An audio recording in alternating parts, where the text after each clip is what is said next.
Welcome back, Avocaholics, to Free Flow Fridays.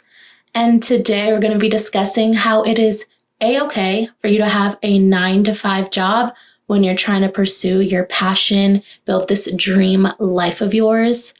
It takes time, patience, and it costs. It do cost.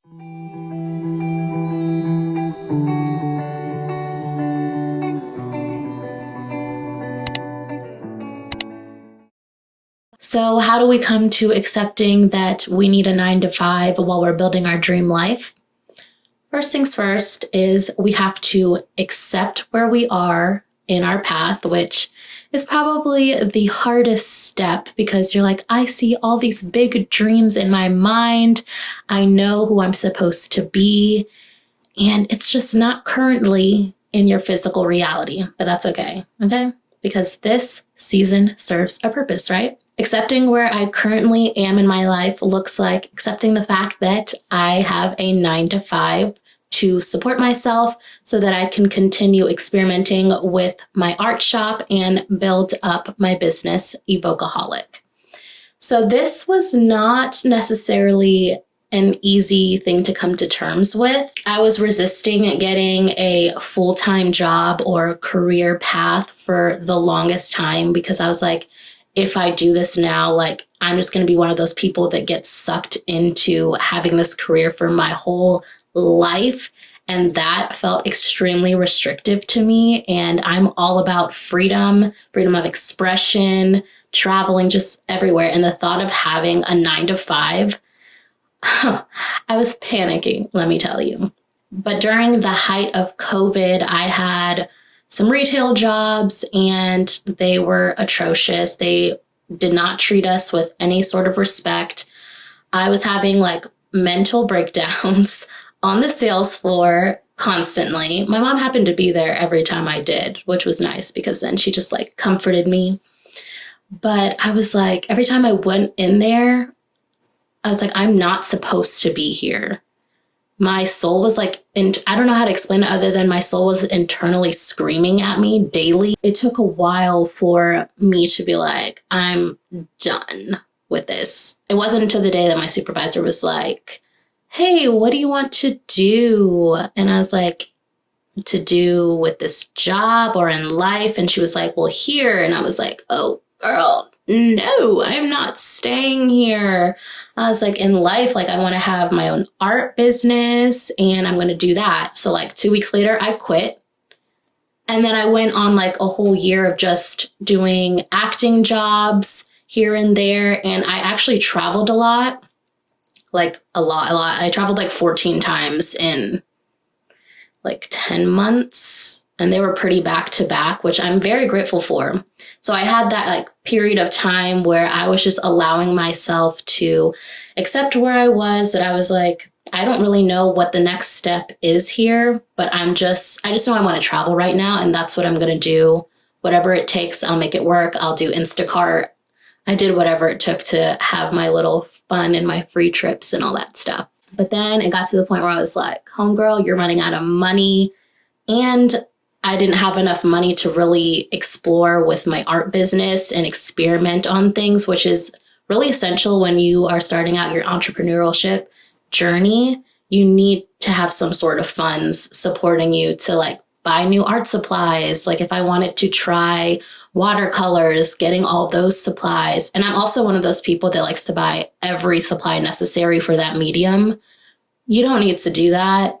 I think I just like shopping. So that's a me problem. You have to spend money to make money. You've heard that saying, everybody's heard it. And it's just a fact because I ended up having my business for like the first year be extremely stagnant. There was like a lot of other factors in my life, obviously like in private, and then trying to gain that self-confidence to even say you have a business and promote yourself. Like that's a whole nother journey within itself. I was like, you know what? It's time. I guess I'll get a 9-to-5 for now. So I have some sort of stability financially, and then I can just work on my business on the side. And let's be honest, a lot of us, I mean, we went to school, so we're kind of used to having that structure of unfortunately relying on other people to tell us like when things need to be done. And we're used to that like institutionalized structure of your assignment is due at this time. But I was like, I need some sort of structure in my life so then I can figure out where I want to move from here with my business.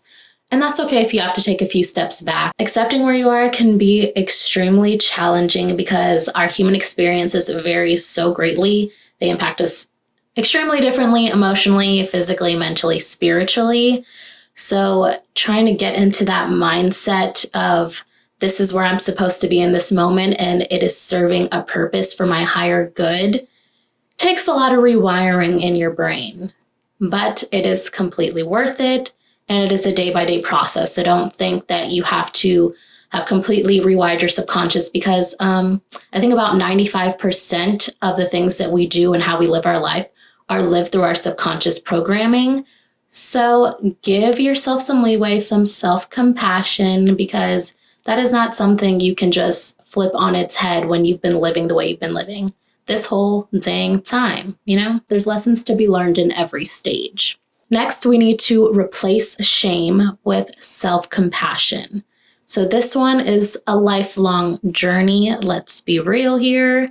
But you want to sit down with yourself, get to know yourself, meditate, journal, figure out that inner monologue and those doubts that are deep rooted in your subconscious so that you are able to identify them. Everything is for a purpose. You can make the best out of your current situation by looking at the positives, what you can learn from it. And so for me, that is learning the managerial side of things, learning how to be better organized, learning how to be consistent, and showing up for myself, essentially, so that you can live more consciously and intentionally. One day I prayed, I was like, I need some sort of job that is remote and I need to pay well so that I can continue to work on my paintings, my website, building up my social media content. One of my friends actually recommended a place she works. It's in public health, which is a completely different field that I never imagined myself even stepping foot in, let alone virtually. I'm currently a workforce development coordinator, so I do a lot of administrative work. I also realized that having my 9-to-5, I moved out of the frequency and energy of desperation and telling myself, I should be doing this, I need to be doing this, and trying to change it into, I get to be doing this. A lot of the time, that desperation can make you feel like you're climbing uphill and you're making it 10 times harder for yourself than you need to be. We can start to, put shame on ourselves because we're not where we thought we would be by a certain age or living the life that we see on social media.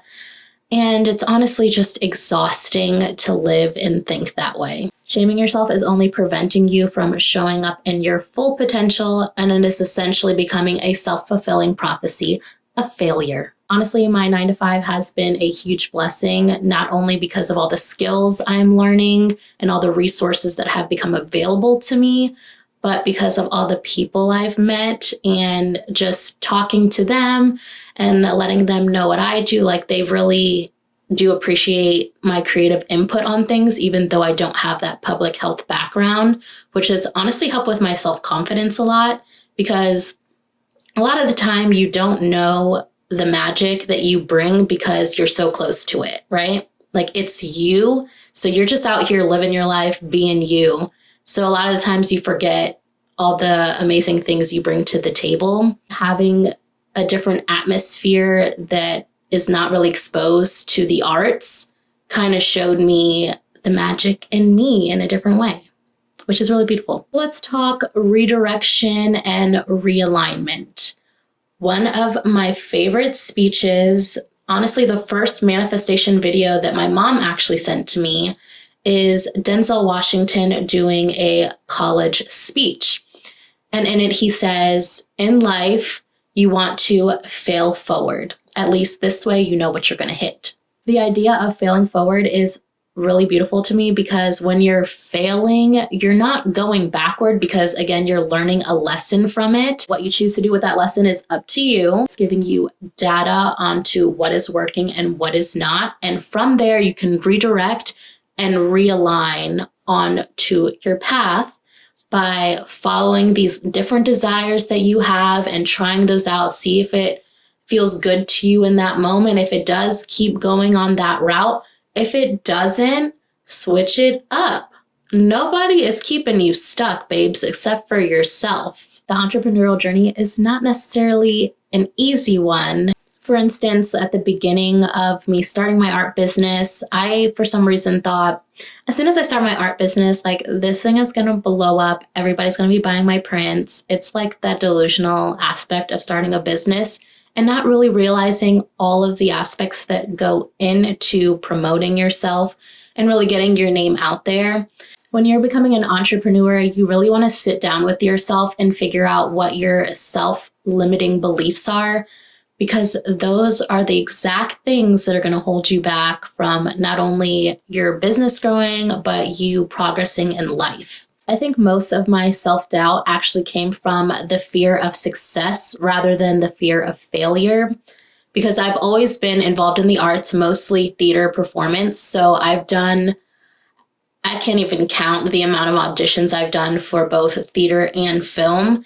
And with that comes a lot of no's and some yeses, which is just the name of the game. So that has never deterred me from trying. So I think this fear of success for me comes from the idea of like, if I were to fully realize my dreams, would I be able to maintain it or sustain it? I think a good way to show yourself that you could do those things and sustain that life path that you want is by, in the current moment, doing those little things and actually completing those tasks that you say you're going to do. And this one's huge for me because I often put a lot more things on my list in a day than I can, and essentially setting myself up for failure. Then I become disappointed in myself because I'm like, you could have done this essentially if I had like 48 more hours in my day. I'm trying a new thing where for my list, instead of writing out things, because I'm a visual person, I'm an artist,